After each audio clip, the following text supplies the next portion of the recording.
আসসালামু আলাইকুম, ডক্টর মোহাম্মদ জাহাঙ্গীর কবির বলছি। আশা করি সবাই ভালো আছেন। আগেই বলেছিলাম যে পানি নিয়ে একটা ভিডিও তৈরি করব, যে সেটা হচ্ছে যে পানি আমাদেরকে কতটুকু খেতে হয়, বেশি খেলে কি হয়, কম খেলে কি হয়, হ্যাঁ। এবং আমরা যারা এই পদ্ধতিটা ফলো করছি তারা পানিতে কেন লবণ মেশাচ্ছি, হ্যাঁ, পানি বিশুদ্ধভাবে খাওয়ার উপকারিতা বা প্রয়োজনীয়তা, হ্যাঁ, এগুলা তো আমরা জানি। তাও আমি বলছি যে একটা সুস্থ লোক যদি স্বাভাবিক তাপমাত্রায়, হ্যাঁ, তখন তার 1.5 থেকে 2 লিটার পানি যথেষ্ট। আর প্রচণ্ড গরম পড়লে 2.5 থেকে 3 লিটার পানি সে খেতে পারে। এটা নির্ভর করে যে তার শরীরে কতটা ঘাম ঝরছে, সে কতটা গরমের ভিতর কাজ করছে, তারপরে সে কতটা ওয়ার্কআউট করছে। যখন সে এরকম একটা মানে হাই ইন্টেন্সিটি ওয়ার্কআউটগুলো করে, যেমন আজকে সকালে আমি যেমন 2 ঘন্টা বেশি, হ্যাঁ, সময় অ্যানারোবিক জোনে, হ্যাঁ, সাইকেলিং এবং রানিং করেছি, প্রচুর সুইটিং হয়েছে। তো সারাদিন ধরে এটাকে আমাকে ফিল আপ করতে হচ্ছে, যে আমি একটু একটু করে খাচ্ছি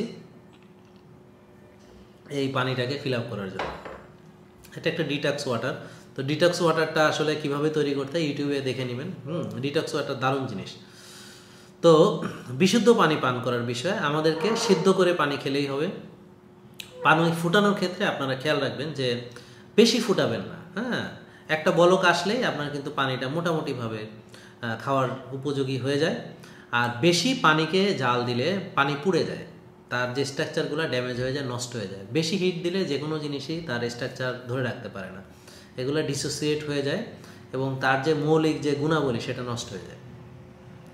বৃষ্টির পানি ফিল্টার করে খেতে পারেন আপনারা। আর হচ্ছে রিভার্স অসমোসিস সিস্টেমের যে ফিল্টারগুলো আছে সেগুলো।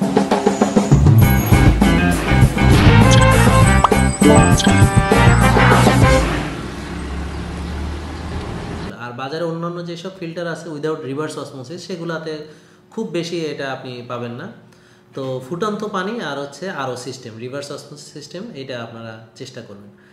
আর এখন পানি পরীক্ষা করার জন্য একটা যন্ত্র পাওয়া যায়। তো বোতলজাত পানি খাওয়ার ক্ষেত্রে আমি কোম্পানির নাম বলবো না, তো কয়েকটা মানে বোতল আছে যাদের পানিটা মানে বিশুদ্ধ, আর অনেকগুলো আছে যেগুলা মানে মান সন্দেহজনক। তা আপনারা চাইলে যে কোনো বোতলের পানি ঢেলে গ্লাসে রেখে আপনারা পরীক্ষা করে নিতে পারেন। দেখবেন যে কোন পানিটা রং বদল করতেছে, কোনটা অ্যাকুরেট রং আছে, এটা কিন্তু এখন পাওয়া যায়। তো আপনার পানি খাওয়ার বিষয়ে যদি বেশি পানি খেয়ে ফেলেন তাহলে কি সমস্যা? আমরা যখন পানিটা খাচ্ছি শুধু পানি খাচ্ছি, আর যখন পানিটা প্রস্রাব আকারে বা ঘাম আকারে শরীর থেকে বেরিয়ে যাচ্ছে তখন কিন্তু দেখবেন সেটা নোনতা, লবণাক্ত, অর্থাৎ সেটা ইলেকট্রোলাইটস নিয়ে, সোডিয়াম ক্লোরাইড সব নিয়ে শরীর থেকে বেরিয়ে যাচ্ছে।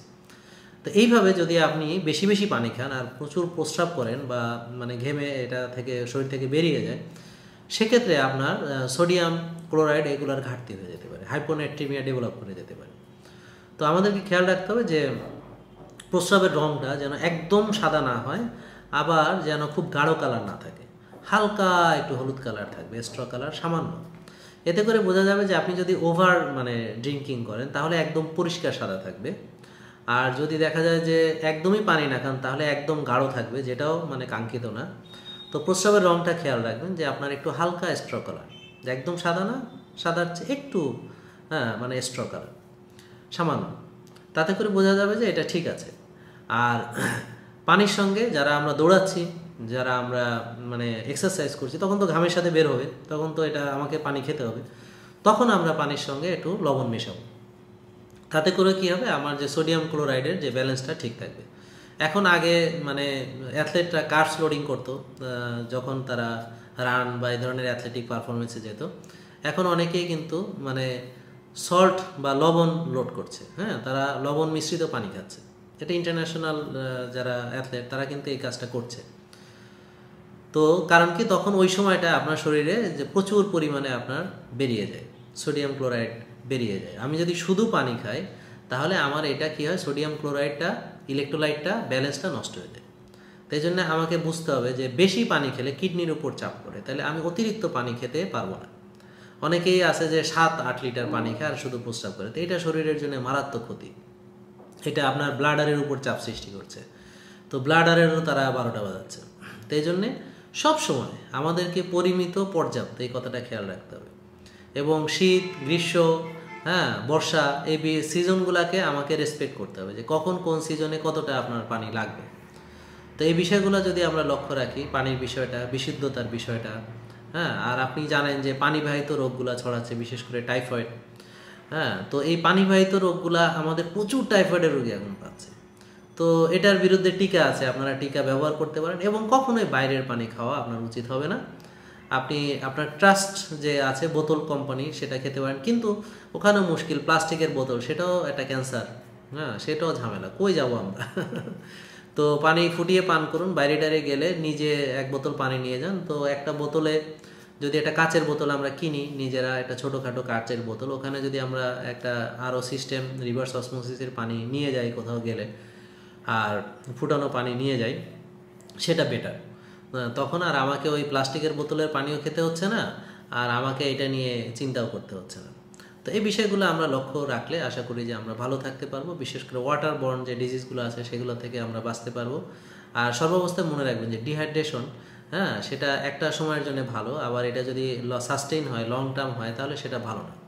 এটা কেন বললাম, কারণ আমরা যারা ড্রাই ফাস্টিং করছি, এখানে ফাস্টিংয়ের বিষয়টা একটু বলি, যে water fasting and dry fasting. তো ড্রাই ফাস্টিংটা হচ্ছে ওয়াটার ফাস্টিংয়ের চেয়ে 3 গুণ বেশি ভালো। কেন? কারণ ওয়াটার ফাস্টিংয়ের সময় পানিটা তো আমি বাইরে থেকে খাচ্ছি, আর ড্রাই ফাস্টিংয়ের সময় কি হচ্ছে, যখন বডির ভিতরে পানিটা থাকছে না, তো ফ্যাট বার্নিংয়ের সময় তখন বডি কি করে, এই বডির ভিতরেই পানিটা তৈরি করে, এবং যেই পানিটা বডির ভিতরে তৈরি করে সেটা 100% পিওর। এটা একদম মানে এখানে কোনো ভেজাল নাই, কিচ্ছু নাই। তো আপনি ধরেন একটা কাপড় চোপড় পরিষ্কার করতেছেন, ময়লা কাপড়, তা সেটা পানিটা বিশুদ্ধ পানি দিয়ে করলে যেটা হবে, ময়লা পানি দিয়ে করলে সেটা অতটা ভালো হবে না। তো শরীরের ভিতর থেকে যে পানিটা নিজেই শরীর তৈরি করে সেটা করে, হ্যাঁ, সেটা অবশ্যই অবশ্যই একদম বিশুদ্ধ, এবং সেটাই হচ্ছে একদম শরীরকে অটোফেজির মাধ্যমে যে পরিষ্কারটা হয়, হ্যাঁ, সেটা অনেক ভালো পরিষ্কার হয়। এই জন্য ড্রাই ফাস্টিং আমরা বলেছি যে 10 ঘন্টা ড্রাই ফাস্টিং সমান সমান 30 ঘন্টা ওয়াটার ফাস্টিংয়ের সমতুল্য, এবং এটার বেনিফিট অনেক বেশি। তো এই বিষয়গুলো আমরা আগেও বলেছি, তারপর আবারও বলছি। তো এগুলা বানানোর উদ্দেশ্য হচ্ছে যে আপনাদেরকে সবসময় একটু মোটিভেট রাখা। তো আশা করি আপনাদের যদি ভিডিওটা উপকারে লাগে, আপনারা ভিডিওটা শেয়ার করবেন। আপনারা আমার যে ইউটিউব চ্যানেল আছে সেখানে সাবস্ক্রাইব করুন, অন্যদের মাঝে শেয়ার করুন। আমার ফেসবুক পেজে এখানে একটা লাইক দিয়ে দিবেন। অনেকে লাইক দেননি দেখলাম, তো দিবেন। তো অনেকেই ফলো করছেন, যদি উপকৃত হন আপনারা শেয়ার করবেন। তো এইভাবে আমি চেষ্টা করব যে সকল বিষয়ে আপনাদেরকে সচেতন করতে, যেন আমরা সুস্থ থাকতে পারি, রোগমুক্ত থাকতে পারি। এবং আমরা যদি একটা সুস্থ জাতি চাই, তাহলে অবশ্যই আমাদেরকে একটা সবাইকে মিলে সচেতনতা ডেভেলপ করতে হবে, সচেষ্ট থাকতে হবে। হ্যাঁ, এবং একটা অ্যাওয়ারনেস, যেটা মানে এটা ছড়িয়ে দিতে হবে, এটা গ্রামে গঞ্জে সবখানে এইটা মেসেজটা ডিস্ট্রিবিউশন করে দিতে হবে, ডিসেমিনেট করে দিতে হবে। হ্যাঁ, তো আসুন আমরা আমাদের যে নন কমিউনিকেবল যে ডিজিজগুলো আছে সেগুলো থেকে বাঁচার জন্য আমরা সবাই সচেষ্ট হই। আসসালামু আলাইকুম, ভালো থাকবেন, দোয়া করবেন।